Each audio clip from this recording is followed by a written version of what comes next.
बिस्मिल्लाहिर्रहमानिर्रहीम, अस्सलाम वालेकुम। मैं हूं आपका मेज़बान शफ़क़त अली। आज 4 दिसंबर है, साल 2020 और 4 ही बड़ी अहम ख़बरें हैं। जज अरशद मलिक की अचानक वफ़ात और उस हवाले से चलने वाली ख़बरें, क्या उनको कत्ल किया गया। एक अहम इंकशाफ सामने आया है। मरहूम जज अरशद मलिक के बेटे ने भी मीडिया से बात की है।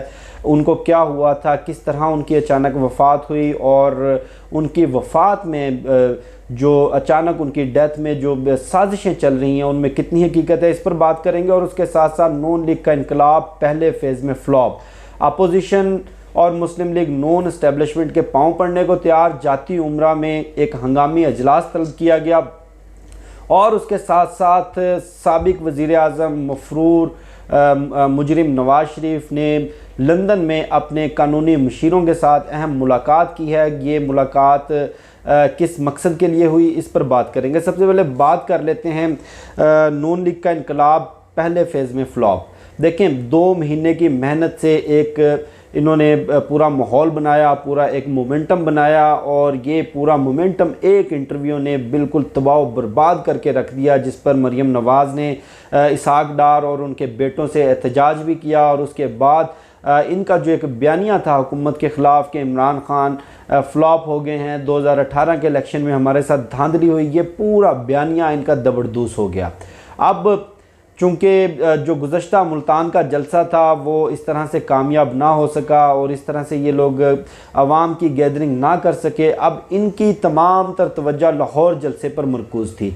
और लाहौर जलसे के हवाले से नवाज़ शरीफ ने वाज़े तौर पर मुस्लिम लीग नून के मरकज़ी क़यादत को और अपोजिशन जमातों को, जो उनकी इत्तेहादी हैं इस पूरे भानमती के कुंबे में, उनको ये हदायत दी थी कि लाहौर का जलसा खादिम रिजवी के जनाजे से बड़ा होना चाहिए। अब खादिम रिजवी का जनाजा तो वो इश्क के परवानों का एक इज्तिमा था और इतने बड़े इज्तिमा के लिए भी खादिम रिजवी साहब को फोत होना पड़ा। अब उससे बड़ा एक इज्तिमा और जलसा करने के लिए शायद नवाज शरीफ को फोत होना पड़े या मरीम नवाज़ को फोत होना पड़े या आसिफ अली जरदारी को फोत होना पड़े।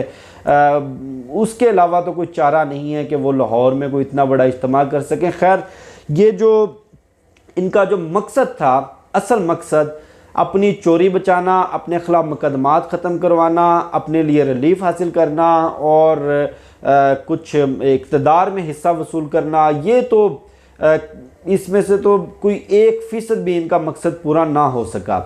अब चूँकि धमकी से काम ना चला तो फिर पाँव पड़ने को तैयार हो गए, जो इनका पुराना वतीरा है। कल मेरे ही शो में मोहम्मद ज़ुबैर, जो नवाज शरीफ के तर्जुमान भी हैं, वो मौजूद थे और एहतशामुल हक साहब ने और सोनिया सत्ती ने ये शो होस्ट किया। उसमें उनका ये कहना था, उन्होंने जो अहम बातें बताई वो ये थी, एक तो नवाज शरीफ अब कभी पाकिस्तान वापस नहीं आएगा। वाज़े तौर पर उन्होंने कह दिया।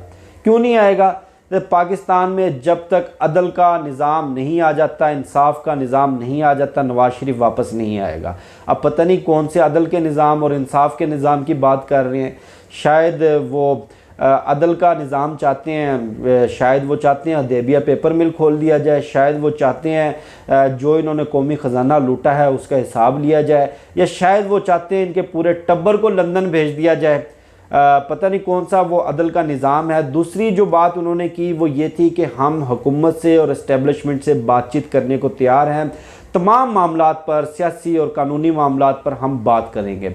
अब ठीक है, किन मामलात पर हुकूमत से बात हो सकती है? पहली बात तो वाज़ेह है कि सियासी और आइनी मामलात कोई नहीं जिनके ऊपर हुकूमत के साथ डेडलॉक हो। देखें, पार्लियामेंट का इजलास हो रहा है, पार्लियामेंट के इजलास में तमाम सियासी जमातें पार्टिसिपेट कर रही हैं, कानून साजी हो रही है, कानून साजी में तमाम सियासी जमातें पार्टिसिपेट कर रही हैं और उसके साथ साथ सेनेट का इलेक्शन हुआ, उसमें तमाम जमातों ने पार्टिसिपेट किया। कौमी असम्बली के स्पीकर का इलेक्शन हुआ, उसमें तमाम सियासी जमातों ने पार्टिसिपेट किया। हुकूमत साजी में तमाम सियासी जमातों ने पार्टिसिपेट किया। इनकी PDM की अपनी इत्तेहादी पीपल्स पार्टी सिंध में हुकूमत बनाकर बैठी है और उसके साथ साथ सेनेट में चेयरमैन सेनेट के ख़िलाफ़ एक तहरीक अदम एतमाद आई, उसमें भी तमाम सियासी जमातों ने पार्टिसिपेट किया। इट मीन वो इस निज़ाम का हिस्सा बन चुके हैं जो 2018 के इलेक्शन में तरतीब दिया गया। अब बात किस मौजू पर करना चाहते हैं हुकूमत के साथ? डेफिनेटली बात इन मुकदमात पर करना चाहते हैं जो इन्होंने एक दूसरे के ख़िलाफ़ खुद बनाए। ये सारे मुकदमात जो नवाज शरीफ के ख़िलाफ़ चल रहे हैं, जरदारी के ख़िलाफ़ चल रहे हैं, ख्वाजा आसिफ के ख़िलाफ़ चल रहे हैं, एहसन इकबाल, मरियम नवाज, शहबाज शरीफ, इनमें से कितने मुकदमात आकर इमरान खान ने बनाए? शायद ये मनी लॉन्ड्रिंग का मुकदमा शहबाज शरीफ के ख़िलाफ़ अभी बनाओ, बाकी तो ये सारे के सारे मुकदमात इन्होंने एक दूसरे को नीचा दिखाने के लिए और एक दूसरे को रगड़ने के लिए बनाए। अब चूँकि इनको अपना मकसद पूरा होता हुआ नज़र नहीं आ रहा, आज जाती उम्रा में एक हंगामी इजलास हुआ। उस हंगामी इजलास से पहले मरियम नवाज़, हमजा शहबाज और शहबाज शरीफ की एक अहम मुलाकात हुई। उस मुलाकात में कुछ बड़े फ़ैसले किए गए और उन फैसलों को इंडोर्स करने के लिए नून लीग का जाती उम्रा में इजलास हुआ है। उस इजलास में ये डिसीजन लिया गया, गालबन जहाँ तक मेरी इतलात दुरुस्त हैं, क्योंकि तमाम मीडिया चैनल्स पर ये ख़बरें चल रही हैं कि मुस्लिम लीग नून लाहौर जलसे में कौमी असम्बली और सूबाई असम्बलियों से मुस्तफ़ी होने का ऐलान करेगी और उसके साथ साथ तमाम जमातें मिलकर जनवरी में इस्लामाबाद मार्च का ऐलान करेंगे।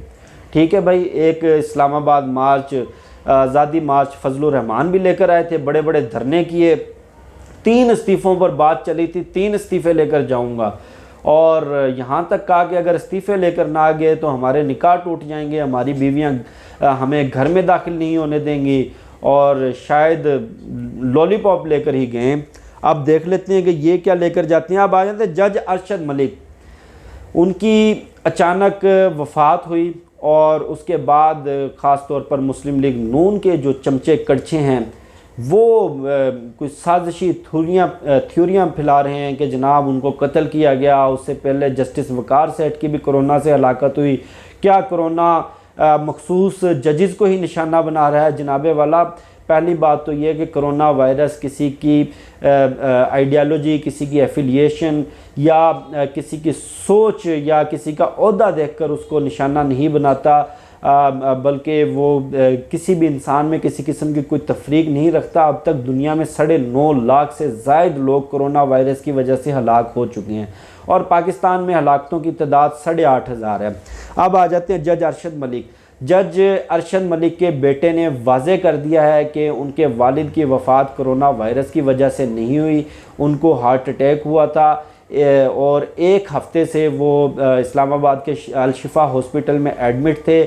हार्ट अटैक के बाद उनको निमोनिया का अटैक हुआ और उनकी 1 हफ़्ते से मेडिकल ट्रीटमेंट चल रही थी और इन इतलात में किसी किस्म की कोई सदाकत नहीं कि उन पर कोरोना वायरस का हमला हुआ और उनके कोविड के प्रॉपर टेस्ट होते रहे। अब अगर तो ये जो साजिशी थ्योरियाँ कि जनाब जज अरशद मलिक को कत्ल किया गया है ये सच हैं, तो सबसे पहली तफ्तीश मुस्लिम लीग नून से होनी चाहिए, मरियम नवाज़ से होनी चाहिए, नवाज़ शरीफ से होनी चाहिए, हसन और हुसैन नवाज़ से होनी चाहिए और वो जो उनका बट नामी बंदा है जो 3 कत्ल करके पाकिस्तान से मफरूर होकर लंदन में इश्तिहारी होकर बैठा है, नासिर बट, उससे होनी चाहिए, क्योंकि इन किरदारों ने मिलकर अरशद मलिक की गंदी नंगी वीडियोज़ की बुनियाद के ऊपर उसको ब्लैकमेल करने की कोशिश की। फिर उसको सऊदी अरब बुलाया गया। 27 रमज़ानुल मुबारक को मदीना मुनव्वरा में रोज़ा रसूल पर बैठकर हसन और हुसैन नवाज़ ने वहाँ पर जज अरशद मलिक को ब्लैकमेल करने की कोशिश की। किस बुनियाद पे? नंगी वीडियोज़ की बुनियाद पे।